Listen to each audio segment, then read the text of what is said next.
আপনি কি জানেন, শেষ বিচারের দিনে সব নবী নিজ নিজ সীমাবদ্ধতা স্মরণ করে আমাদের সবাইকে ফিরিয়ে দেবেন, কিন্তু রাসূল সাল্লাল্লাহু আলাইহি ওয়াসাল্লামকেই মহান আল্লাহ সুপারিশের মর্যাদা দেবেন।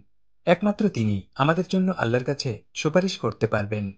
রাসূলুল্লাহ সাল্লাল্লাহু আলাইহি ওয়াসাল্লাম বলেছেন, যখন কিয়ামত আসবে তখন মানুষ একে অপরের সাথে ঢেউয়ের মতো এলোপাতাড়ি আছড়ে পড়বে। তারা আদম আলাইহিস সালামের কাছে আসবে এবং বলবে, আমার প্রতিপালকের কাছে আমাদের জন্য সুপারিশ করুন। তিনি বলবেন, আমি এর জন্য উপযুক্ত নই।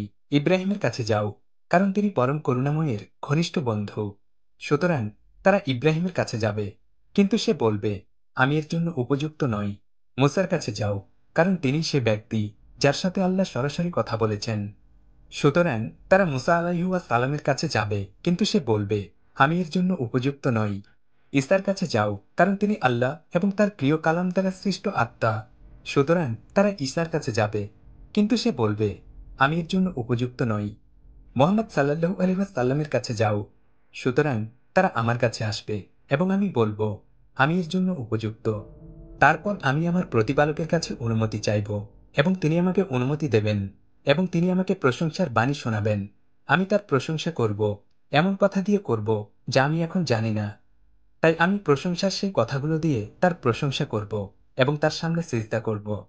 তিনি বলবেন, হে মুহাম্মদ, মাথা উঁচু করো, কথা বলো, তোমার কথা শোনা হবে। চাও, তোমাকে দেওয়া হবে। সুপারিশ করো, তোমার সুপারিশ কবুল করা হবে। আমি বলবো, হে প্রভু, আমার উম্মত, আমার উম্মত। অতঃপর আল্লাহ বলবেন, যাও এবং যাদের অন্তরে এক গমের পরিমাণও ঈমান আছে তাদের জাহান্নাম থেকে বের করে আনো। তাই আমি যাব এবং তা করব।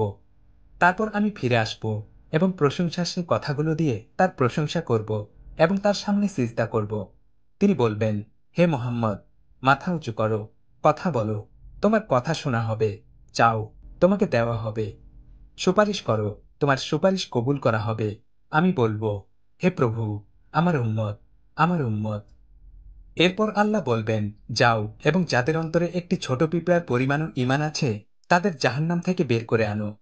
তাই আমি যাব এবং তা করব। তারপর আমি ফিরে এসে প্রশংসার সেই বাক্যগুলো দিয়ে তার প্রশংসা করব এবং তার সামনে সিজদায় নত হব। তিনি বলবেন, হে মুহাম্মদ, মাথা তোলো, কথা বলো, তোমার কথা শোনা হবে। যাও, তোমাকে দেওয়া হবে। সুপারিশ করো, তোমার সুপারিশ কবুল করা হবে। আমি বলবো, হে প্রভু, আমার উম্মত, আমার উম্মত। তিনি বলবেন, যাও, যাদের অন্তরে সরিষার দানার ওজনের মতো হালকা ঈমান আছে তাদের সবাইকে জাহান্নাম থেকে বের করে আনো। তাই আমি গিয়ে তাদের বের করে আনবো। তাই আসুন এখনই একবার সবাই বলি, লা ইলাহা ইল্লাল্লাহু মুহাম্মাদুর রাসূলুল্লাহ সাল্লাল্লাহু আলাইহি ওয়াসাল্লাম।